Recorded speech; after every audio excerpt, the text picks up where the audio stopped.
Oh, I forgot yours. My son said it lightly, almost as an afterthought, standing in my living room on Christmas Eve, surrounded by the wrapping paper and ribbon and the specific, warm chaos of a holiday I'd spent 3 weeks preparing for. He said it the way you'd mention forgetting to pick up milk. Not cruel, not deliberate, just careless, in a way that somehow stung more than cruelty might have. I stood there holding a plate of cookies I'd just pulled from the oven, looking at my son, 34 years old, who had, 3 weeks earlier, asked to borrow my credit card just for one thing, and had apparently used it to buy his in-laws nearly $900 in Christmas gifts, an espresso machine, cashmere scarves, tickets to a show, every single item wrapped beautifully, every single item for someone else's family. Mine sat under the tree, thoughtfully absent. You forgot mine, I repeated, my voice coming out flatter than I intended. I know, I got slammed at work, he said, already reaching for another cookie. I'll grab you something after Christmas, promise. The lines were insane this year.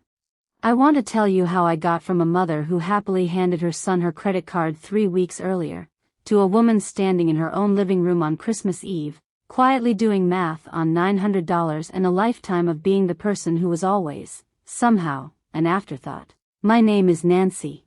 I'm 62, divorced 11 years, and my son Ryan is my only child, close to me for most of his life, in the specific, comfortable way an only child raised by a single mother often stays close, even into adulthood.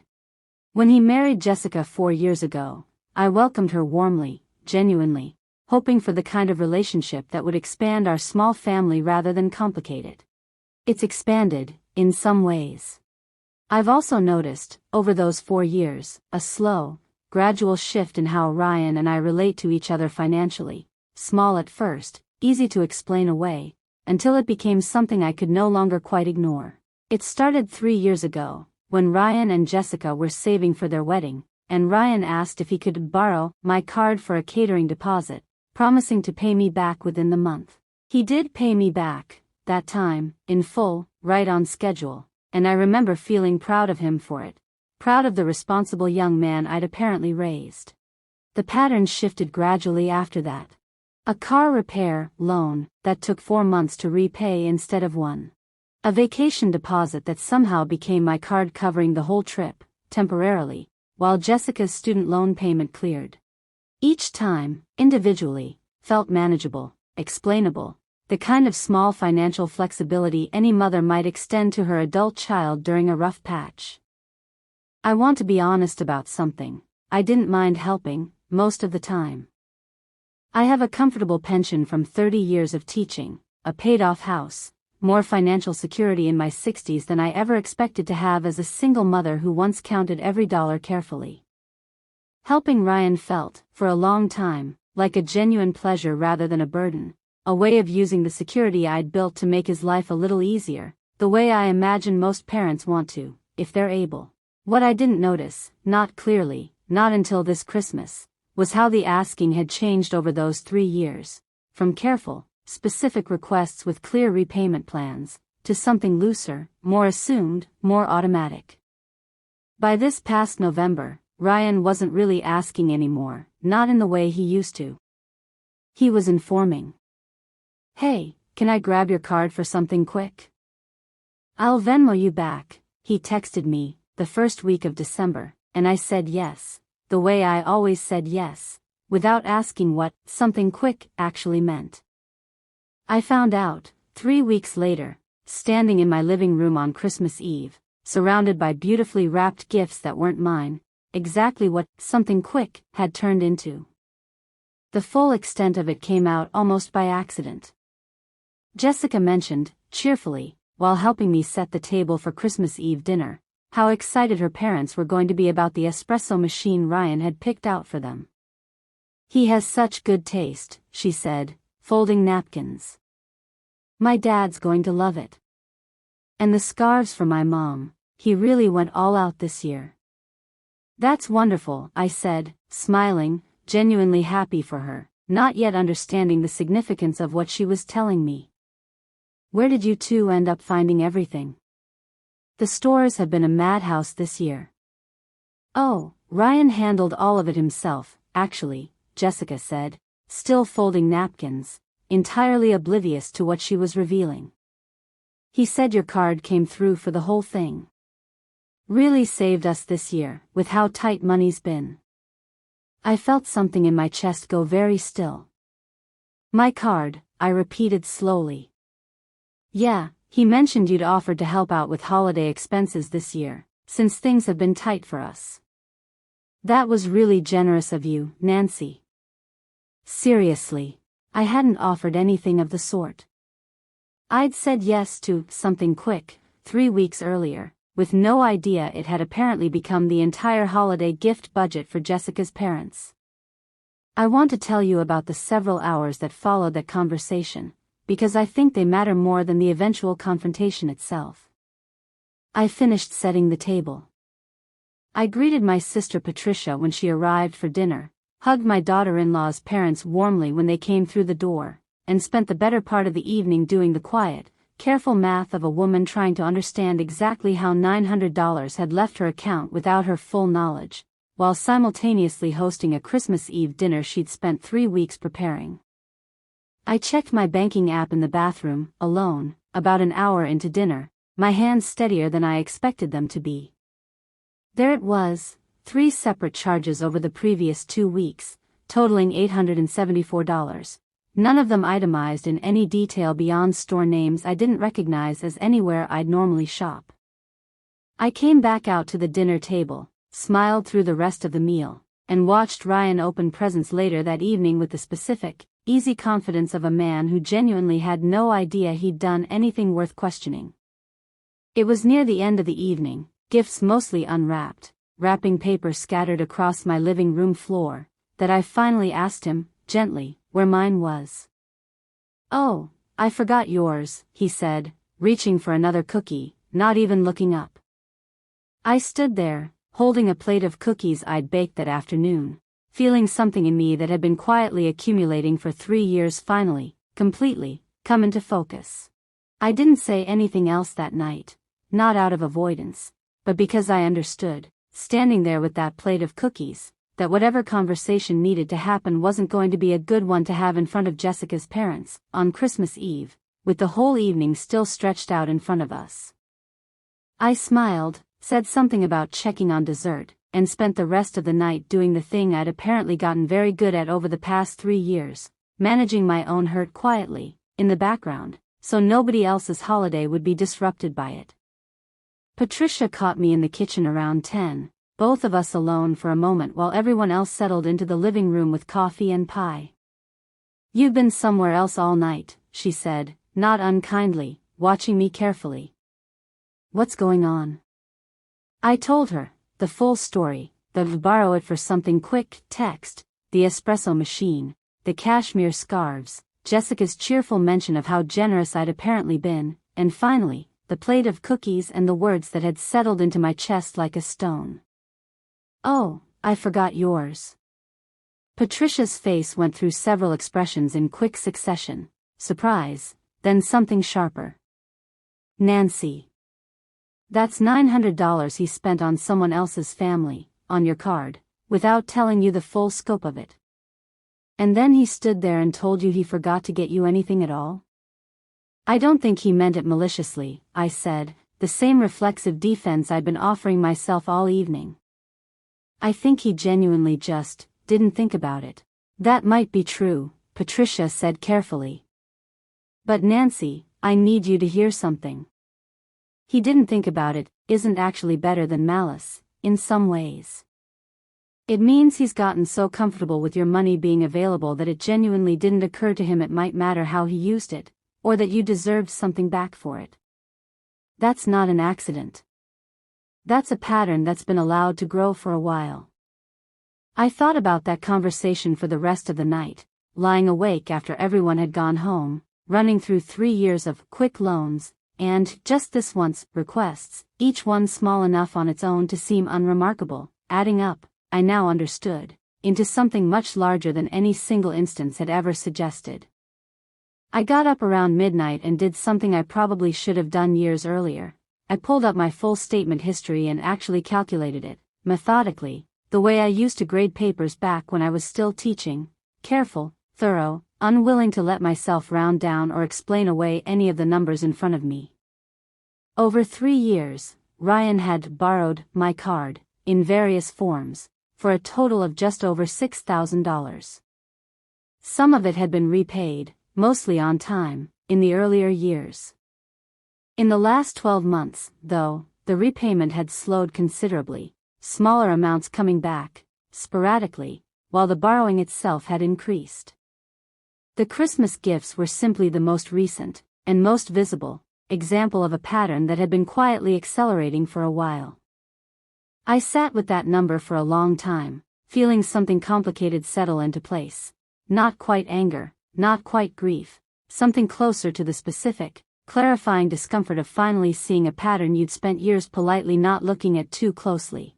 I thought about my own mother, and the specific, careful financial independence she'd modeled for me throughout my childhood, the way she'd always said, more than once, love your children generously, but never let generosity become an assumption they stop noticing. I hadn't fully understood that sentence until that night, sitting alone at my kitchen table at midnight, $6,000 laid out in careful columns in front of me. I didn't confront Ryan on Christmas Day itself. I want to be honest about that, because I think there's a version of this story where the confrontation happens immediately, dramatically, in the heat of discovery. That's not what I chose to do, and I don't think it would have served either of us well if I had. Instead, I spent Christmas Day the way I'd planned to, a quiet morning with just Ryan and Jessica, opening a few more gifts, a relaxed brunch, ordinary holiday warmth that I let myself enjoy honestly, even while carrying the weight of what I now understood clearly for the first time. I noticed things differently that day, though, small things I don't think I would have paid attention to a week earlier. The easy, unthinking way Ryan mentioned an upcoming expense, assuming, without quite saying it, that it was simply understood I'd help if needed. The specific, comfortable confidence with which he moved through my house, my kitchen, my life, as though my resources were simply an extension of his own, available whenever convenient. I didn't say anything that day. I watched, instead, and let myself finally, clearly see what I'd apparently been allowing for years. I called Ryan 2 days after Christmas, once the holiday chaos had settled and I'd had enough time to think through exactly what I wanted to say, and how I wanted to say it. "Can you come by this evening?" I asked. "Just you, if that's all right. I want to talk about something." "Everything okay, Mom?" There was a note of concern in his voice, the specific, genuine concern of a son who did, despite everything, love his mother, even while apparently failing to fully see the way he'd been treating her. "Everything's fine," I said. "I just think we need to have an honest conversation about some things. I'd rather do it in person." He arrived that evening, and I made tea, and we sat together in the same living room where, 3 days earlier, he'd told me, without looking up from a cookie, that he'd forgotten mine. "I want to talk about the credit card," I said, once we were both settled with our tea, and I watched Ryan's face shift immediately, not quite guilt, not yet. More like the specific, mild confusion of someone who genuinely didn't understand why this required a formal conversation. "Sure, yeah, I meant to Venmo you back for that," he said, already reaching for his phone. "How much was it total?" "I can send it right now." "I appreciate that," I said, "and I do want to be paid back, in full, for the Christmas gifts. But that's actually not the main thing I want to talk about tonight. I want to talk about the pattern underneath it." "What pattern?" I took a breath, and pulled out the notebook where I'd carefully written down everything I'd calculated at midnight on Christmas Eve. 3 years of borrowed amounts, repayment timelines, the specific, gradual shift I'd traced from careful, clearly bounded requests to something looser and more assumed. "Ryan," I went back through 3 years of statements. "You've borrowed just over $6,000 from me during that time, in various forms, the wedding catering, the car repair, the vacation deposit, and now the Christmas gifts. Some of it's been repaid, mostly in the earlier years. The repayment has slowed down significantly this past year, even as the borrowing itself has increased. He sat with that for a moment, and I watched something complicated move across his face. Not quite defensiveness yet, more like genuine surprise, the specific surprise of someone confronted with a total he'd never once added up himself. "I didn't realize it had gotten to that much," he said slowly. "I mean, each time felt like a small thing, you know? I never sat down and looked at it all together like that." "I understand that," I said. "I don't think you were tracking it maliciously, Ryan. I think that's actually part of the problem. It became so easy, so automatic, that neither of us was really tracking it at all. And I have to take some responsibility for that too. I never once said no, never once asked hard questions, never once made you sit down and really account for what you owed me. I let it become an assumption instead of an actual agreement between two adults." "So what are you saying?" Ryan asked, and I heard, underneath the question, a note of genuine uncertainty, not quite defensive, but bracing for something he couldn't yet predict. "I'm saying I need us to reset how this works," I said. "First, I need the Christmas gift money repaid, in full, within the next month. $874. Not as a punishment, just as a fair, basic expectation between two adults who love each other." "Okay. Yeah, of course. I can do that. Second," I continued, "I'm removing you as an authorized user from my card. Not because I don't trust you as a person, but because I've realized, looking back over 3 years, that having that access made it too easy for both of us to treat borrowing as something automatic instead of something we actually discussed and agreed to each time, with real terms." I watched him absorb that, his jaw tightening slightly, though he didn't argue. "And third," I said, and this was the part I'd thought about longest, lying awake 2 nights earlier, "I need you to actually sit with what happened on Christmas Eve. Not just the money, the fact that you used my card to buy Jessica's parents nearly $900 in gifts, and then told me, without any apparent discomfort at all, that you'd forgotten mine entirely. I need you to understand how that landed on my end, Ryan. Not defend it. Just actually hear it." He was quiet for a long moment, turning his teacup slowly in his hands, and when he finally spoke, his voice had lost some of its earlier ease. "I think I've gotten really comfortable," he said slowly, "in a way I didn't fully see until you just laid it all out like that. I think somewhere along the way, I started thinking of your help as just available. Like it was always going to be there, no matter what I did with it, no matter whether I actually thought about you in return. And then on Christmas Eve, I genuinely just didn't think about getting you anything, because some part of me had stopped thinking of you as someone I needed to actively consider. You'd just become the person who made things work, in the background, without me having to think about what that cost you." I felt something loosen in my chest, hearing him name it that clearly, that honestly, without the defensiveness I'd half expected. "That's exactly it," I said. "And I need you to understand, I don't think that makes you a bad person, Ryan. I think it makes you a person who got used to a dynamic I allowed to develop, over years, without ever pushing back on it. We both let this happen. I just need us to actually change it now, together, instead of letting it keep drifting the way it has been." "I'm really sorry, Mom," he said, and I could hear, underneath the words, something more genuine than the easy, reflexive apologies he'd sometimes offered in the past, the specific texture of someone actually reckoning with something uncomfortable about himself, rather than simply saying what he thought would smooth things over fastest. "I don't have a good excuse for forgetting your gift. I think I just got so caught up in impressing Jessica's parents that I stopped thinking about the fact that you were the one actually making it possible, and that you mattered just as much as they did." "Thank you for saying that," I said. "I believe you mean it. I want you to know, too, that I'm not trying to punish you by pulling back the financial access, or by asking for this repayment. I love you, Ryan.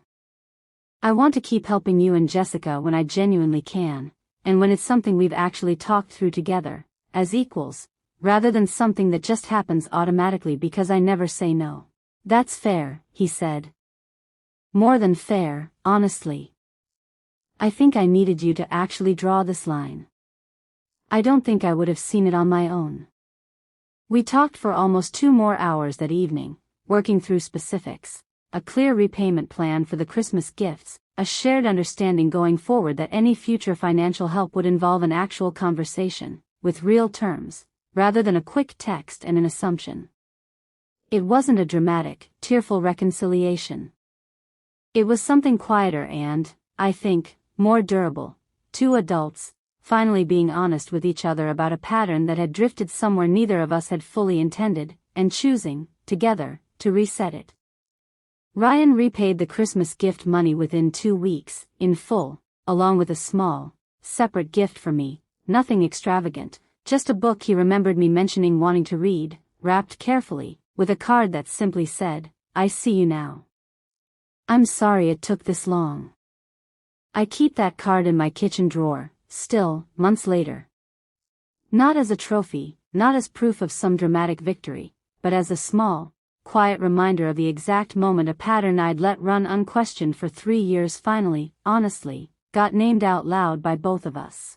Spring came, and with it, the first real test of whether the boundaries Ryan and I had set that January evening would actually hold once the immediate discomfort of the conversation had faded. I want to walk through it honestly, because I think it matters more than the initial conversation itself. Anyone can make a good, earnest promise in the emotional aftermath of being confronted. What actually matters is whether that promise survives contact with an ordinary, unremarkable moment months later, when nobody's watching closely and the old habits would be easy to slip back into. Ryan and Jessica's car broke down in March, a real, unexpected expense, the transmission needing replacement, nearly $2,000 they hadn't budgeted for. I remember the specific, carefully ask you directly, explain the full situation, and figure out together what makes sense, if you're even in a position to help at all. I sat with that for a moment, genuinely moved by the shift I was witnessing, not just in the words themselves, but in the entire posture of the request, the specific care he'd clearly put into approaching it differently than he would have a year earlier. "I appreciate you asking it this way," I told him. "Let's actually talk through it properly. What's your plan for paying it back, and on what timeline?" We worked through it together, at that kitchen table, the way I now understood we should have been doing for years, a clear amount, a specific repayment schedule, both of us agreeing to it openly rather than one of us simply assuming the other would absorb whatever gap appeared. I lent him the money. I want to be clear about that, because I think there's a version of this story where the lesson becomes, never help your children financially again, and that's not actually what I learned, or what I want anyone watching this to take away from it. What I learned was something more specific, that help freely given, without any real structure or accountability, doesn't actually feel like love received on the other end, not fully, not in a way that's sustainable for either person. What Ryan and I built that spring, instead, was something that finally felt like an actual partnership between 2 adults, rather than an unspoken, gradually eroding assumption that my resources existed simply to smooth over whatever gaps appeared in his life. He repaid that loan on schedule, in full, sending small, regular payments with brief, genuine updates each time, not because I demanded the updates, but because he'd apparently decided, on his own, that transparency was part of rebuilding the trust that had quietly eroded over the previous 3 years. I want to be honest about something else, too. Not every part of this recalibration was comfortable, even months later. There were moments, that spring and summer, where I caught myself second-guessing whether I'd overreacted, whether $6,000 over 3 years was really worth the disruption it had caused to a relationship I genuinely valued. Patricia talked me through those moments more than once, gently reminding me of the specific weight of that Christmas Eve conversation, the plate of cookies, the words that had settled into my chest like a stone. "You didn't overreact," she told me, more than once. "You finally reacted, after years of not reacting at all. Those are different things, Nancy," even when they feel similar from the inside. I've come to believe she's right. I think there's a specific kind of guilt that surfaces whenever you finally enforce a boundary after years of not having one, a nagging, persistent voice suggesting that the boundary itself is the disruption, rather than the years of unaddressed pattern that made the boundary necessary in the first place. I've had to actively work against that voice, more than once, reminding myself that a mother asking her adult son to actually see her, to actually account for what he asks of her, isn't an act of coldness. It's an act of self-respect that, ultimately, made room for a healthier, more honest relationship between us. Jessica and I had our own conversation, eventually, about 6 months after that first Christmas Eve, not a confrontation, exactly, more a quiet, honest acknowledgement of the role she'd unknowingly played in the pattern, cheerfully assuming, based on what Ryan had told her, that I'd generously offered to fund her parents' Christmas gifts. I had no idea it wasn't really an offer, she told me, sitting in my kitchen over coffee, genuine discomfort in her voice. I feel awful, Nancy, knowing now how that actually happened. I would never have let him use your card that way if I'd understood the real situation. I believe you, I told her, and I meant it. I don't think you were part of any scheme, Jessica. I think you were simply told a version of events that made everything sound generous and uncomplicated, and you had no reason to question it. I'm not upset with you. I just wanted you to know the truth, since I think it matters for all of us going forward. She nodded, and something in our relationship shifted after that conversation too, a new honesty between us that hadn't fully existed before, built on the same foundation of directness that Ryan and I had established that January evening. By the time the following Christmas arrived, almost exactly a year after that first difficult conversation, the difference in how our family handled money was unmistakable. Ryan asked, weeks in advance, whether I'd be comfortable contributing toward a group gift for Jessica's parents, laying out the full cost, the specific plan, giving me real room to say yes or no without any assumption baked into the request. I said yes, happily, because saying yes to a clear, honest ask feels entirely different from having something taken for granted in the background of your own generosity. And under the tree that Christmas, wrapped carefully, with real thought put into it, was a gift for me, not an afterthought, not a hurried, guilty purchase squeezed in after the fact, but something Ryan had clearly put genuine consideration into, the same care he'd extended to everyone else's gifts that year. I didn't forget this time, he said, smiling, as I unwrapped it, a set of gardening tools I'd mentioned wanting, months earlier, in a conversation I hadn't even remembered having with him. I noticed, I said, and felt something in my chest, a year after that first painful Christmas Eve, finally settle into something that felt, for the first time in longer than I could name, entirely at peace. If you've made it this far, I want to ask you something, because I still think about it, even now, more than a year past that first Christmas Eve. How many small, individually forgivable moments does it take before they add up into a pattern you can no longer ignore? I spent 3 years explaining away one reasonable-sounding request after another, never once stepping back to add them all together, until a plate of Christmas cookies and 4 careless words, "Oh, I forgot yours," finally forced me to do the math I should have been doing all along. I want to spend this last part being honest about what I actually learned, because I think there's a real temptation, in stories like this, to make the lesson sound simpler and more dramatic than it actually was to live through. There was no villain to expose here, no scheme, no malicious intent I ever uncovered. What I found instead was something quieter and, in its own way, harder to name, a pattern of casual, unexamined entitlement that grew slowly enough that neither of us noticed it happening, built out of small kindnesses on my end and small assumptions on his, compounding gradually until an entire holiday's worth of gifts for someone else's family felt, to my own son, like an unremarkable use of my money. On the specific danger of small requests. I think the hardest thing to explain to people who haven't lived through something like this is how genuinely reasonable each individual request felt at the time. A catering deposit. A car repair. A vacation cushion. None of these, on their own, seemed like anything worth questioning, and I don't think Ryan ever sat down and consciously decided to take advantage of me. I think, instead, that each small yes I gave built a kind of quiet permission structure that neither of us examined closely enough, until it had grown into something much larger than either of us had ever explicitly agreed to. If you're a parent watching this, and something in this story feels uncomfortably familiar, a string of small, individually reasonable requests from an adult child that you've never once added up in full, I want to gently encourage you to actually do that math, the way I finally did, at midnight, at my kitchen table, on Christmas Eve. Not because the answer is guaranteed to be alarming. Sometimes it won't be. But you deserve to know the real total, rather than continuing to evaluate each request in isolation, disconnected from everything that came before it. On the difference between generosity and an assumption.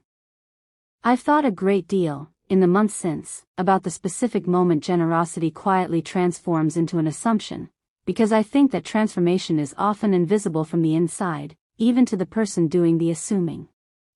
Ryan didn't wake up one day and decide my money was simply his. It happened gradually, one unquestioned yes at a time, until asking stopped feeling like asking at all, and started feeling, to him, like something closer to informing me of a plan already in motion. I think the clearest signal, looking back, was the shift in language.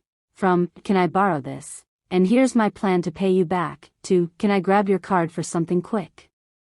That shift, subtle as it seemed at the time, marked the exact place where an actual agreement between two adults quietly became an assumption instead.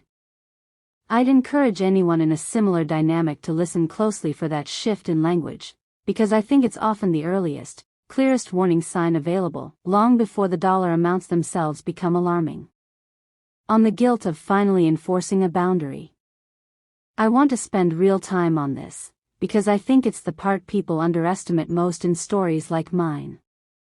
Setting that boundary, removing Ryan's card access, asking for direct repayment, naming the pattern out loud, didn't feel like relief in the moment.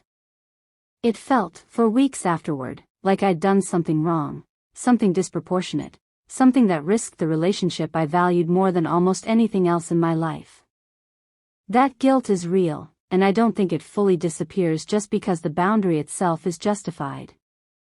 What changed, for me, wasn't the disappearance of the guilt, it was learning to act despite it, trusting that the discomfort of finally naming a pattern honestly was worth more, in the long run, than the false comfort of continuing to let it run unexamined. I think that's true for most meaningful boundaries. In most relationships, the moment of setting them rarely feels good. What feels good, eventually, if the relationship is strong enough to hold it, is what gets built afterward, on more honest ground, on raising a child who eventually could hear it. I want to say something in Ryan's defense, because I think it matters, and because I think stories like this can sometimes flatten the person on the receiving end of the boundary into a simple villain, when the truth is usually more complicated. Ryan, when I finally laid the pattern out clearly, in specific numbers, in an honest conversation over tea, he heard it. He didn't get defensive for long. He didn't minimize it or turn it back around on me, or make me feel foolish for bringing it up in the first place. He sat with the discomfort, named his own part in it honestly, and then, more importantly, actually changed his behavior in the months that followed, not just in the immediate aftermath of the conversation, but consistently, in small, unglamorous ways, over an entire year. I think that capacity to actually hear hard feedback, and change in response to it, is not something to take for granted. I've talked to enough other parents, through friends and through Patricia's own network, to know that not every adult child responds that way when finally confronted with an uncomfortable truth about a long-standing pattern. Some become defensive permanently. Some disappear entirely rather than reckon with it. I'm genuinely grateful that Ryan didn't do either of those things, and I try to hold that gratitude alongside my own responsibility for having let the pattern develop in the first place, rather than treating his good response as something that erases the years of imbalance that came before it. On the version of this story that doesn't get told as often. I think most stories like this one, at least the ones that circulate widely, tend to end with a dramatic severing, a parent cutting off an entitled child completely, a clean, satisfying justice where the villain gets their comeuppance and the wronged party walks away vindicated and alone. That's not what happened here, and I think it's worth naming that explicitly, because I don't want anyone watching this to feel like their own story is somehow less valid or less resolved simply because it ended in reconciliation rather than rupture. What I got, instead of a dramatic severing, was something slower and, I believe, more valuable, an actual repair, built over months, tested by real situations like the car repair in March, and ultimately strengthened rather than weakened by the boundary I finally set. I don't think that outcome was guaranteed. I think it required both of us, my willingness to name the pattern honestly, and Ryan's willingness to actually hear it and change, and I don't take either part of that for granted. Where things stand now. Ryan and I talk regularly, easily, warmly, much the way we always did, but with an added layer of honesty around money that simply didn't exist before that Christmas Eve. He still comes to me sometimes for help, and I still say yes, often, because I genuinely enjoy being able to support him when I can. The difference now is that every single time, it's an actual conversation, a real ask, a real plan, a real acknowledgement on both sides of what's being given and what's expected in return.